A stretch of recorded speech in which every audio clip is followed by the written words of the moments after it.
Chegou o dia, DNJ 2020, 25 de outubro, toda a galera jovem aí da Diocese do Crato está reunida na paróquia da Sé Catedral sobre os cuidados de Nossa Senhora da Penha.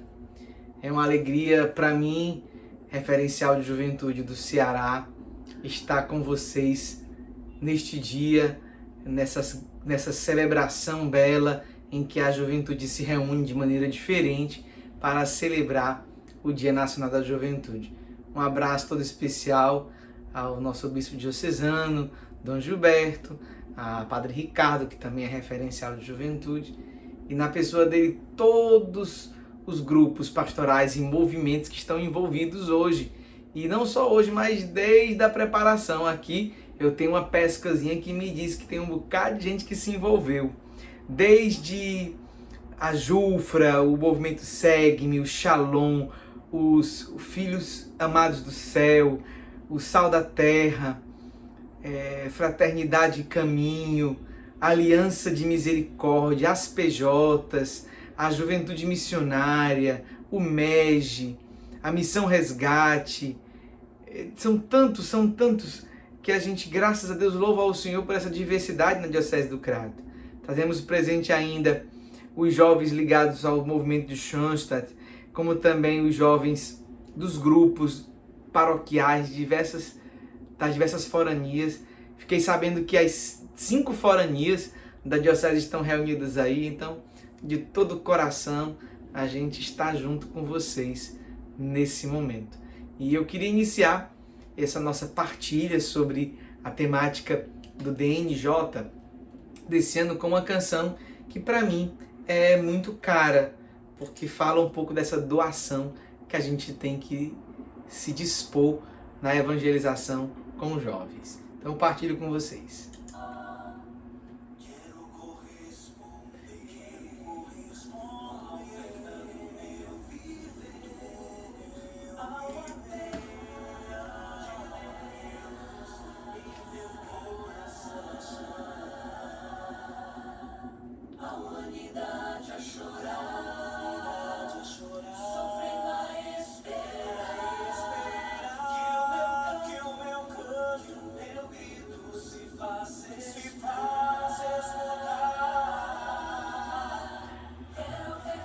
Minha vida, gastar os meus dias, minha juventude, por amor, porque o meu perfume não se espalhará, se não se derramar,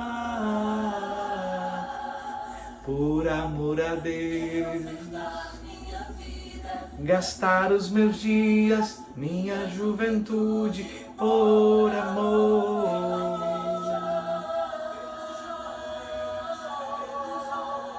Me consumirei pela igreja.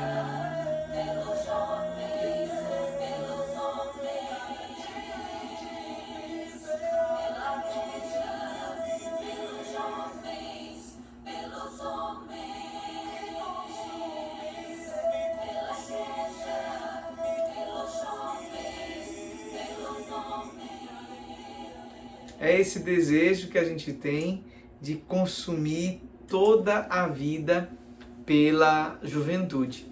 Já no subsídio, que foi bem preparado pela Comissão Episcopal para a Juventude Nacional, já dizia, lembrava aquilo que o Papa falava, que os jovens são os luzeiros do amanhã, para onde olham os jovens, para onde a sociedade também vai caminhar.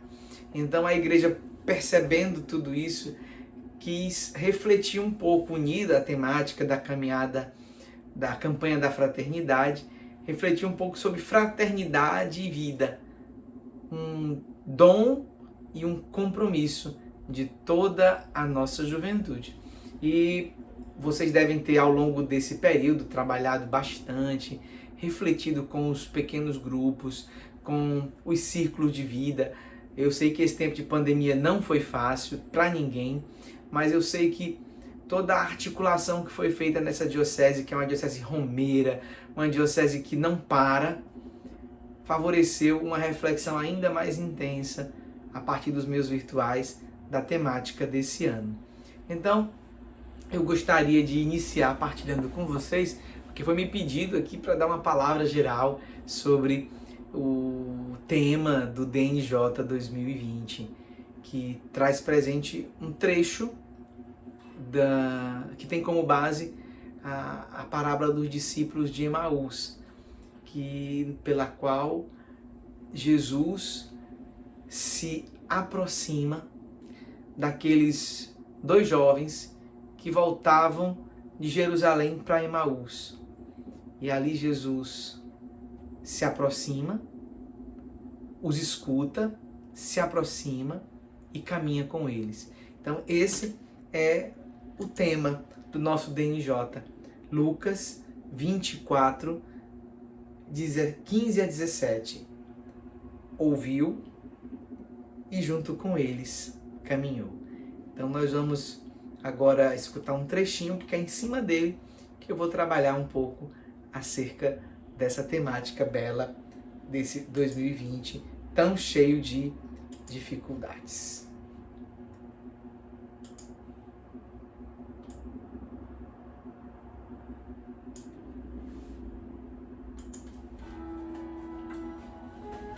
Então nós vamos lá tomar a nossa Bíblia.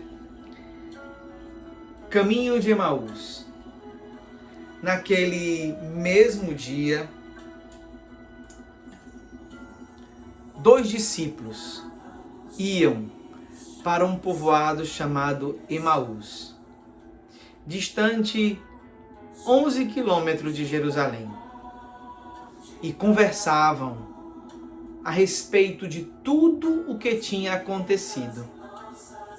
Enquanto conversavam e discutiam, o próprio Jesus, tendo se aproximado, pôs-se a caminhar com eles. Seus olhos, porém, estavam impedidos de reconhecê-lo. E ele disse: que assuntos são estes que discutis enquanto caminhais? Eles detiveram-se com um semblante triste, mas um deles, chamado Cleofas, lhe disse: tu és o único que vive em Jerusalém, que não sabe os fatos que lá aconteceram nesses últimos dias?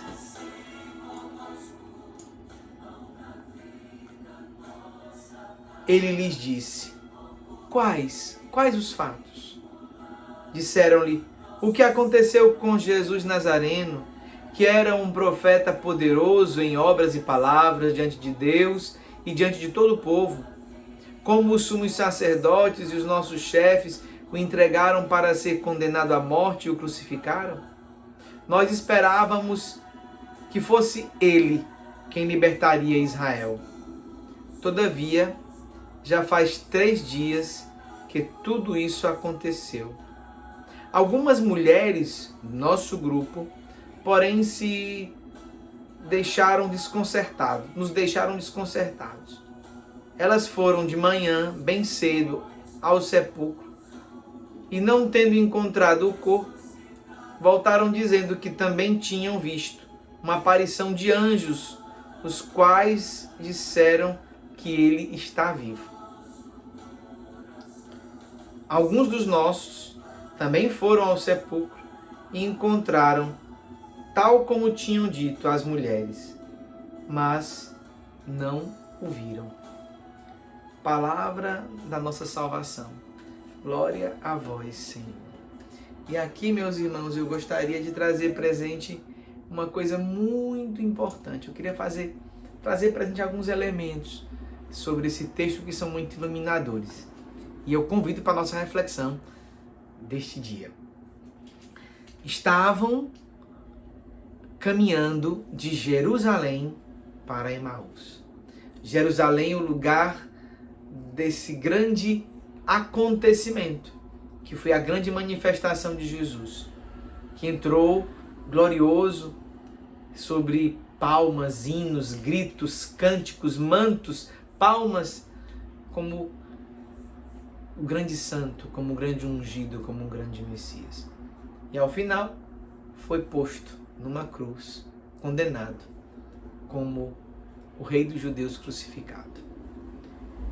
E os dois discípulos que Lucas trata aqui voltavam e diz o texto que eles estavam com o rosto transfigurado. E uma coisa importante que eu trago presente nesse texto, que eu faço memória, é que apenas um deles tem nome. Lucas coloca 2 no caminho e 1 com nome. E o sem nome é o seu. Você que está nos escutando. Você é esse que caminha de Jerusalém para Emaús. Da vida das decepções para a vida cotidiana. Da vida que a gente pode dizer, dos sonhos que muitas vezes são construídos na nossa mente, que porventura se arruinam. Da vida que queremos e que desejamos tanto e que muitas vezes é fragmentada e nos dá tristeza de vida, nos dá tristeza de viver e compromete a nossa história. Eu quero dizer para você que em meio a essa situação, a igreja convida você, jovem, a também se colocar nesse caminho de Jerusalém para Emaús, porque nesse caminho acontece algo diferente e o próprio Deus nos faz um grande convite. Então, se a gente persevera fazendo como que uma pequena lexio divina do texto, a gente pode começar a perceber. Eles caminhavam bastante, 11 quilômetros de Jerusalém para Emaús, e conversavam a respeito de tudo. Eles colocavam para fora, sabe? Eles tinham a necessidade de expor todo o sofrimento, toda aquela dor. E isso é importante. Eu quero trazer para a gente que os jovens precisam criar esse ambiente de partilha de vida, de não guardar as tristezas, de não guardar as angústias e as dores que estão dentro de nós. Olhando para a realidade do mundo, para aquilo que nos angustia, seja com aspectos pessoais ou com aspectos sociais, ou com aspectos afetivos, humanos, precisamos, sentindo, partilhar, encontrar no seio de uma comunidade, no seio de um grupo, entre os amigos, essa oportunidade de colocar para fora, de esvaziar o coração de tudo aquilo que muitas vezes não favorece e que angustia a nossa vida. Então eles iam conversando sobre isso, sobre tudo o que tinha acontecido. E parece que eles se sentiam sozinhos, sabe? Estavam no caminho e de repente um caminheiro, um romeiro também começa a caminhar com eles. E eles nem percebem. Quem já fez essas peregrinações da paróquia até um santuário, percebe que muitas vezes quando fazemos essa caminhada a pé, muitas são as pessoas que encontramos pelo caminho.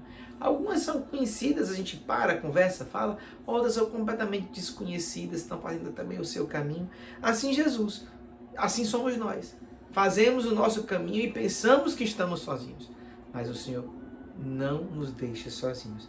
O texto vai dizer, eles não reconheceram Jesus, mas o próprio Jesus aproximou-se e caminhou com eles. Então, a grande proclamação do DNJ desse ano é que Deus se aproxima de nós. Deus caminha conosco. Por mais que pensemos que estamos caminhando sozinhos, é Ele que caminha conosco. Ele que toma a iniciativa. Se nós verbalizamos as nossas angústias, Ele nos escuta. A primeira coisa que Deus faz é se aproximar. A segunda coisa é nos escutar as nossas dores, a nossa realidade. Então, essa dinâmica da proximidade e da escuta, a igreja está apontando para nós enquanto jovens, que o nosso trabalho de evangelização, que a nossa missão no mundo passa por essas atitudes de Jesus, de se aproximar daqueles que estão desanimados, sofridos, entristecidos, sem vida, para escutá-los, permitir com que eles coloquem para fora tudo aquilo que sentem, tudo aquilo que os angustia. Porque só pode ser repleto, cheio da graça, quem se permite esvaziar de tudo aquilo que não convém. E aí Jesus faz uma pergunta muito engraçada. E Jesus diz, olha, o que vocês estão discutindo pelo caminho? Jesus se mostra interessado. Jesus não só escuta, mas Jesus se mostra interessado. Jesus tem empatia com a dor do outro, com o sofrimento do outro. E pergunta, quer saber o que aconteceu. O texto vai dizer que eles, com um semblante triste e ainda assim um tanto quanto sem vontade de até mesmo responder aquela pergunta, um deles, chamado Cleofas, diz, tu és o único peregrino de Jerusalém que, estando vindo de lá, não sabe do que aconteceu, de tudo aquilo que aconteceu com Jesus de Nazaré. E é importante a gente ter essa noção. Uma outra chave de leitura que a gente pode tomar para nós nesse texto. Que muitas vezes nós conhecemos com a nossa cabeça quem é Jesus. Sabemos da história de Jesus, fizemos trabalhos sobre a vida de Jesus, mas muitas vezes tem nos faltado concretamente essa intimidade, esse encontro com Jesus. Permitir-se perceber que Ele se aproxima, que Ele nos escuta, que Ele se interessa pelas nossas dores e Ele deseja continuar ao nosso lado, a nos escutar, permitindo que nós esvaziemos tudo aquilo que em nós nos priva da sua graça, para que Ele possa nos preencher com o seu amor e nos abrir as estradas, as veredas, os caminhos, as trilhas que nos levam para o céu. E aí Jesus escuta todos os lamentos e de maneira muito sucinta, os discípulos colocam para Jesus o que aconteceu. Colocam até mesmo o acontecimento de que depois da morte, Jesus tendo sido depositado no sepulcro, algumas mulheres pela manhã foram lá e antes deles partirem de Jerusalém para Emaús, escutaram ela dizendo que Jesus não estava lá, que Jesus tinha desaparecido. Os apóstolos foram para conferir a palavra das mulheres, encontraram tudo como as mulheres tinham dito, os lençóis de linho, mas a ele ninguém viu. E por eles não terem essa notícia dessa vida presente, palpável, eles voltaram desanimados. Muitas vezes nós também nos desanimamos quando as nossas expectativas não são correspondidas.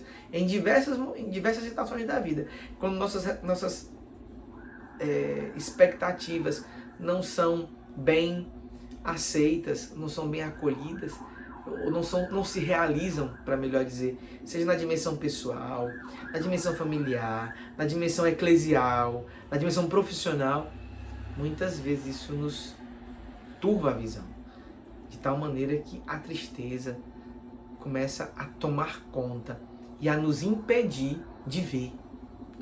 E o pior cego é esse que se impede de ver, de que muitas vezes cria barreiras para ver, coloca véus sobre os olhos para que não veja. E muitas vezes esse véu, essa dificuldade de ver, está muito ligada à nossa dimensão da incredulidade, está ligada à dimensão do desânimo, da frustração, das nossas expectativas que muitas vezes não são acolhidas. Então, nosso Senhor se avizinha, caminha, escuta. E o texto bíblico continua, e nós conhecemos esse texto bíblico. Daquele momento em diante, o que aconteceu? Diz o texto que, então, Jesus lhes disse: insensatos e lentos de coração para crer em tudo o que anunciaram os profetas. Não era necessário que Cristo, aquele que vocês disseram que era o Messias, não era necessário que ele sofresse tudo para entrar na sua glória. E aí Jesus, começando de Moisés e passando por todos os profetas, interpretou-lhes o que toda a Escritura havia dito a respeito de Jesus. Então, naquele momento, Jesus faz uma proclamação. E essa proclamação é como que fosse uma releitura, que traz presente coisas novas e velhas. Ou melhor, realidades novas a partir de impressões e imagens já presentes no imaginário deles. Jesus explica tudo. Eles começam pouco a pouco a entender. O texto bíblico diz assim: e eles aproximaram-se do povoado para onde iam. E Jesus fez que ia prosseguir. Depois de Jesus ter falado tudo que no coração deles pudesse captar da mensagem da boa nova do ressuscitado, Jesus pôde proclamar. Mas Jesus não é intrometido, Jesus seguiu o caminho, Jesus fez que ir adiante. Mas, naquele instante, eles insistiram: permanece conosco, fica conosco, porque é tarde e a noite já vem. Então, eles passaram a ter um desejo muito forte de permanecer com o Senhor. Então, olha o caminho que a igreja está propondo para a evangelização juvenil. Também, ouvindo o Mestre, sentir esse novo ardor, esse novo amor por estar à escuta com o Mestre, de permanecer aos pés do Mestre, de ouvi-lo. E a juventude precisa sim permanecer com o Senhor. A juventude precisa convidar Jesus para estar com ela. Não é só a gente ir ao encontro, mas pedir que Jesus venha ao nosso encontro por meio da oração pessoal, por meio do nosso trabalho de serviço pastoral nos nossos grupos, na nossa ação pastoral, naquilo que a gente realiza, nas missões que nós realizamos. Pedir que Deus permaneça conosco, porque é essa presença que tudo muda, que tudo transforma em nossa vida. Então, Jesus permanece com eles e Jesus abençoa a comida deles. Jesus parte o pão. E naquele momento que Jesus parte o pão, os olhos deles se abrem e disseram um ao outro: não estava ardendo nosso coração quando nos falava no caminho, quando nos abria as Escrituras? Naquela mesma hora, eles levantaram-se e voltaram para Jerusalém. Olha que belo.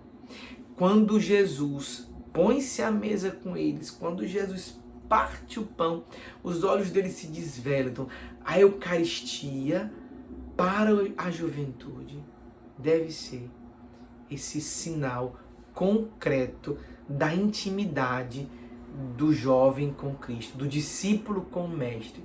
Porque quando Jesus se doa no seu corpo e sangue, alma e divindade na Eucaristia, todo o nosso ser é tomado por um fogo abrasador que não nos deixa parados, que nos incomoda, que nos impele, que nos faz ir adiante. E eles, mesmo cansados, voltaram 11 quilômetros de Emaús para Jerusalém, para contar aos discípulos o que acontecera. Porque algo novo havia acontecido com eles. Eles haviam feito um encontro pessoal com o ressuscitado. E a partir desse encontro pessoal, eles renovaram o seu discipulado e reassumiram a dimensão de anúncio. Agora são eles que anunciam. Agora são eles que proclamam o ressuscitado. Então, esse texto é extremamente iluminador. É um texto que a gente pode trabalhar em vários aspectos na nossa vida do grupo.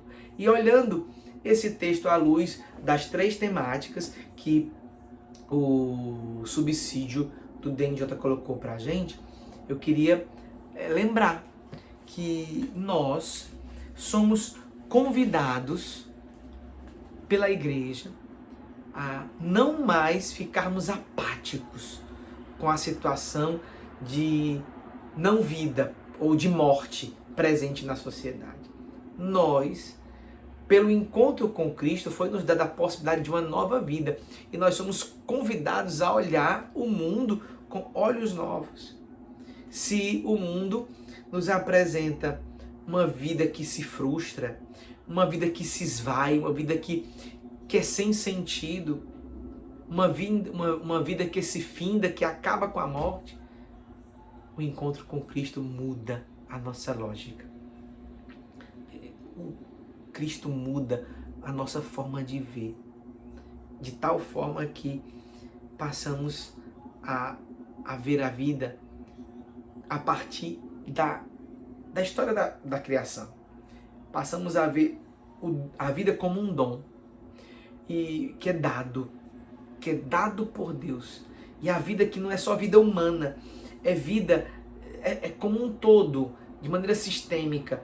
E aí a gente é convidado a, assim como Jesus explicava a história dele mesmo, a partir de Moisés e passando pelos profetas, nós somos convidados a olhar, a fazer uma retrospectiva, que a vida é um dom e a vida é obra do amor de Deus. É extrapolamento, é transbordamento do amor. A vida é um transbordar do amor de Deus. Esse transbordar do amor de Deus tudo criou. E por fim criou o homem, para que o homem pudesse cuidar e zelar de todas as coisas que foram criadas. Então, nós, enquanto membros da Pastoral Juvenil, nós que lidamos com o cotidiano da vida e da evangelização com os demais jovens, não podemos perder de vista que a vida é um dom e que deve ser cuidada, zelada, preservada, defendida em todas as suas dimensões, em todas as suas naturezas. E não só a vida humana, mas a vida presente no nosso planeta, na grande casa comum, como fala Papa Francisco. Precisamos sim cuidar dessa vida. Então, todas as ações que porventura possamos desenvolver nessa direção, em defesa e promoção da vida, mas em defesa ecológica do mundo, nesse cuidado responsável com a natureza, diz respeito à evangelização. Porque o encontro com Cristo gera vida que também transborda para além de nós e nos faz cuidar não só de nós, mas de todos que estão ao nosso redor. O segundo tema não trabalha só a vida, trabalha que nós, enquanto jovens, estou me considerando jovem como você, nós, enquanto jovens, somos o agora de Deus, o agora de Deus para a sociedade. E o que significa ser esse agora de Deus para o mundo?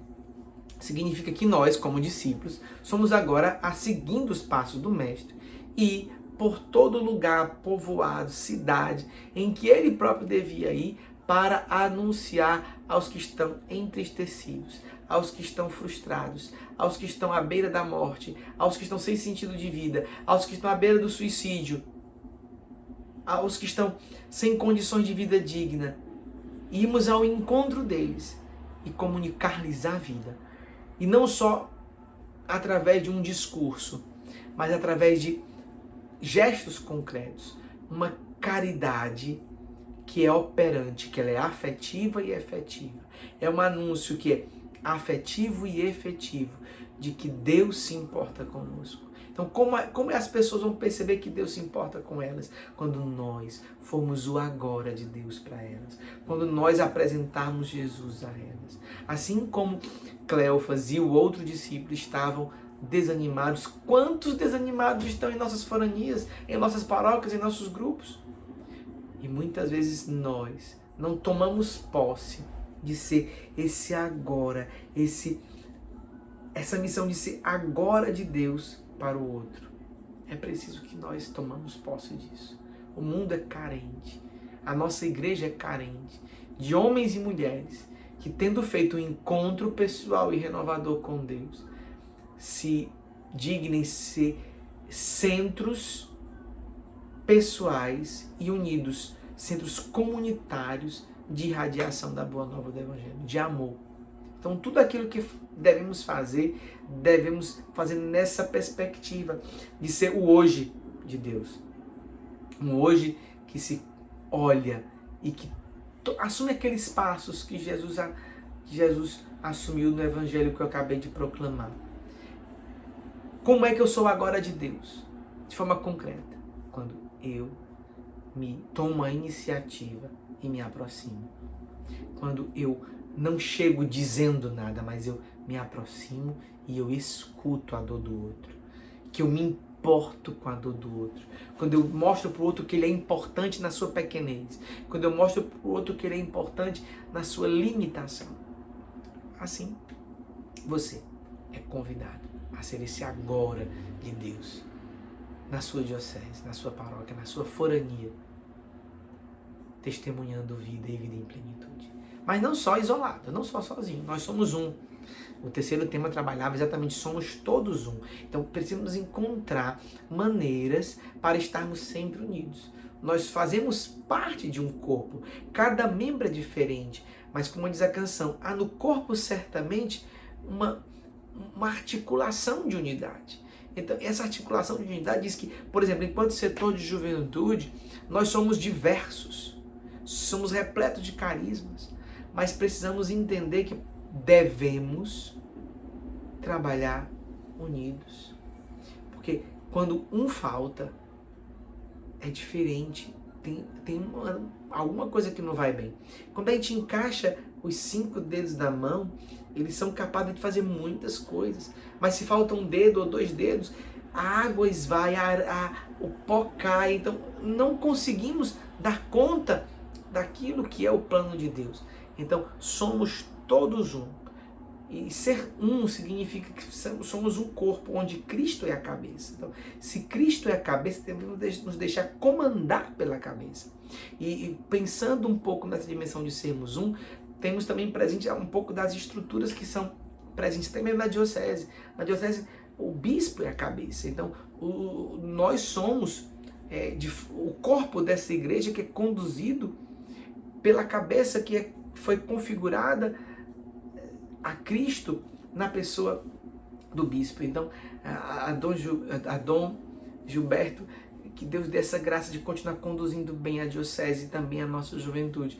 E não só na pessoa do bispo, mas de um plano de pastoral diocesano, de um plano de evangelização juvenil que é comum, que não, como eu posso dizer, que não abafa, que não suprime a criatividade e a diversidade dos carismas na evangelização, mas que orienta todos eles no mesmo caminho. Como que o corpo sabe de onde vem e para onde vai. E se articula numa direção. Mas aos poucos cada um faz aquilo que lhe compete. Então, somos todos um. E essa unidade extrapola também a dimensão estritamente eclesial católica, nos faz pensar que nós podemos dar as mãos. A humanidade é uma humanidade que foi abraçada por Deus. Então, bons e maus, justos e injustos, gregos e judeus e gregos, cristãos e não cristãos, membros de outras confissões religiosas, sejam elas cristãs ou não cristãs, ou monoteístas ou politeístas, nós somos convidados a constituir uma grande família humana, dando as mãos, porque a partir de nós, pela nossa fé, sabemos que Deus amou a todos e que nós somos irmãos de todos. E nosso Senhor pediu para que nós amássemos a todos de maneira igual, porque fazendo-se próximo deles e permitindo que eles sejam próximos a nós. Então, também abre um leque de possibilidades para trabalharmos na evangelização de forma ecumênica. E não só ecumênica com as igrejas cristãs, mas a partir de um diálogo religioso, onde nós colocamos o bem em primeiro lugar, o bem da juventude, a defesa da vida, o favorecimento de um sentido novo, para a vida, de um discernimento de vida, que dê força para os nossos jovens irem mais adiante e poderem se posicionar na sociedade, poderem ser adultos conscientes, adultos que interferem na sociedade, adultos que politicamente constroem um mundo melhor à luz do seu ideal cristão, à luz do seu ideal de fé. Então, é importante que nós, enquanto jovens, nós, enquanto setor diocesano de juventude da Diocese do Crato, percebamos que a vida é um dom e deve ser, e nós devemos nos comprometer com esse dom, defendendo e cuidando. Que essa vida precisa que a gente se aproxime dos que estão sem ela e que sejamos o agora de Deus, que transforma, que renova e que dá nova vida. E que devemos fazer isso não de forma isolada, mas unidos num só corpo bem articulado. Então é isso que nós queremos celebrar no DNJ desse ano.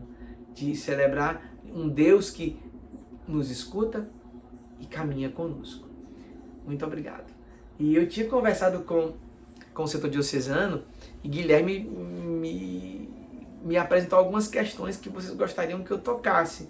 Então eu vou tentar ainda falar, já estou aqui extrapolando o meu tempo, mas para dizer para vocês que 3 dimensões a juventude do Crato pediu para a gente conversar, para a gente tematizar. A primeira foi uma que é muito importante, que é ligada ao caminho sinodal de evangelização juvenil. Então, o que seria, a partir desse DNJ, construir um caminho sinodal? Falar de caminho sinodal é retomar toda a caminhada do Sínodo da Juventude, de caminhar juntos. Então, se Jesus se apresenta como aquele que caminha conosco e nós somos convidados a seguir os passos dele, nós também devemos caminhar juntos, sendo agora de Deus para o mundo. Então, esse caminhar juntos é fazer esse caminho sinodal, um caminho de unidade, onde todo mundo tem voz, tem vez e pode junto construir um novo horizonte de vida, uma nova mentalidade evangelizadora, de tal maneira que a missão aconteça de maneira mais eficaz e a boa nova do Evangelho possa chegar aos 4 cantos onde hoje, em nossas foranias, a boa nova do Evangelho não tem chegado. Naqueles espaços, naqueles locais onde se falta fazer ecoar a voz de Deus. Então é importante que a gente tome consciência de que retomar um trabalho juvenil é retomar um trabalho enquanto caminho. Um caminho que se faz conjuntamente. Um caminho que se faz tendo na mente que somos todos irmãos. E aí já traz para a gente aquilo que o Papa colocava. Somos sim todos irmãos. E cada um com seu dom, cada um com seu carisma. E nesse caminho a evangelização acontece quando cada um coloca a serviço o seu dom e o seu carisma. Não um querendo ser maior do que o outro, mas cada um reconhecendo que pode dar, pode doar aquilo que Deus lhe concedeu para o bem da comunidade. Acima de tudo, São Paulo vai dizer que os dons são dados para o bem da comunidade. Então, se a gente enterra um dom, se a gente não partilha, se a gente não se faz comunhão e não oferta esse dom, Deus tira. Então, sob o risco de nós não usufruirmos bem dos nossos dons, nosso Senhor pode até nos tirá-lo. Então, somos convidados, sim, nessa retomada dos trabalhos pós-pandemia, fazer um caminho belo, um caminho junto, um caminho sinodal, um caminho de unidade, onde as diversidades são preservadas, mas são colocadas numa perspectiva de comunhão, de tal maneira que o bem de todos aconteça. Uma outra dimensão que pedia para o padre conversar com vocês, assim, partilhar, dar uma luz, é sobre a questão do compromisso e do cuidado com a vida. Um trabalho com as juventudes que tematizam a vida. Não sei aí no Crato, mas em outras dioceses, essa questão dos trabalhos mais ligados à defesa da vida, aos debates ligados à promoção de políticas públicas para a juventude, defesa da vida dos menores, mas também da discriminação, seja ela racial, por bullying, a questão do suicídio de jovens, da perca do sentido de vida. Muitas vezes os nossos grupos de jovens estão alheios a essa realidade. Então, é importante que você que nos escuta agora tome consciência que uma verdadeira vida de fé, um verdadeiro discipulado, coloca em evidência essa defesa da vida. E essa defesa da vida, não, essa defesa da vida, esse compromisso com a vida não é só com palavras, é com gestos. É à medida que nós também nos envolvemos no tecido social, participando dos conselhos de juventude, participando dos grêmios estudantis, participando de todos os organismos de comunhão e participação da sociedade, para que nós, cristãos, jovens, presentes nesses segmentos, façamos de tudo para que o bem aconteça. Façamos de tudo para que os nossos jovens sejam apoiados e que as políticas públicas de defesa e promoção da vida aconteçam de maneira concreta. E a terceira coisa que pedia para o padre conversar com vocês, partilhar um pouco ou iluminar, seriam os novos caminhos, as novas estruturas, a nova evangelização, que não perde de vista a diversidade das realidades. Então, é sempre bom desenvolvermos, olhar para os desafios presentes. Jesus se aproximou, escutou, sentiu com eles. E depois de sentir toda a angústia, Jesus disse uma palavra. Essa palavra era uma palavra que contagiava, que era criativa, mas que não era uma palavra desligada de um todo. Então é importante que a gente comece a perceber que novas estruturas são necessárias. Colocarmos em atividade a nossa criatividade é necessário. Uma nova evangelização é necessária. Novos métodos, novos meios. Ser novo não significa abolir o velho. Ser novo significa, muitas vezes, dar uma roupagem nova àquilo que é uma convicção profunda. Não é que a igreja tem que ser completamente diferente. Ela tem que falar ao coração do homem e da mulher, do jovem de hoje. Muitas vezes a nossa linguagem está muito lá atrás. Precisamos atualizar a linguagem, atualizar os métodos, atualizar as estruturas. E a gente pode fazer isso à medida em que nós contemplamos a realidade. O setor diocesano do Crato, naturalmente, é diferente do setor diocesano de Fortaleza, que é diferente do setor diocesano de uma diocese do Sul ou de uma diocese do Norte, porque a realidade eclesial é diferente. Os jovens são diferentes. As forças vivas que atuam numa diocese são diferentes. Então, é importante que a nova evangelização, as novas estruturas, a criatividade que tanto aponta o documento final do Sínodo, tanto aponta a Christus Vivit, passa por um respeito e uma valorização da realidade e da diversidade. Diversidade que não é só de realidade, mas é de sonhos, projetos, anseios dos nossos jovens. Então, é preciso dedicarmos tempo a ouvir as angústias e os sonhos dos jovens. É necessário dedicar tempo a ver a diversidade e as problemáticas de cada forania. É necessário que coloquemos tudo isso na presença de Deus e criemos, por meio do Espírito Santo, uma nova evangelização com novos métodos e novas estruturas. Agora, isso não é um passe de mágica, é algo que se constrói. Se constrói com muita paciência, com muita humildade, com muita mansidão. Jesus, São Paulo, esses dias, se eu não me engano, ontem no texto bíblico ele dizia, quinta-feira. Quinta-feira São Paulo falava especificamente de que nós precisaríamos ter consciência de que algumas coisas têm nos faltado. Que coisa tem nos faltado? Uma vida de humildade, uma vida de mansidão, uma vida de amor, de paciência, de suportação. Então, é importante que a gente tome posse disso. Paulo aos Efésios fala isso. Se eu não me engano, foi sexta-feira. Sexta-feira Deus falava disso. Então, que a gente possa também trazer presente esses dados no trabalho com juventude. Que novos métodos, novos caminhos passam por vida de humildade, de mansidão e de paciência histórica, mas também de criatividade no amor. Então, tá aí o nosso desejo de que vocês continuem firmes e fortes, trabalhando pela juventude, pela igreja, pelos jovens, construindo a vida. Consciente de que Ele tomou a iniciativa e Ele quer que nós sejamos, no hoje da história, o agora do seu amor para o mundo. Foi um prazer grande dirigir a palavra a vocês e espero tão logo poder visitá-los em outra ocasião. Um abração do Padre Watson aqui da Arquidiocese de Fortaleza, referencial de juventude do Regional Nordeste 1. Um abraço a todos, um abraço a Guilherme, um abraço ao Padre Ricardo, a Dom Gilberto, a todos vocês, meu carinho. Um abraço.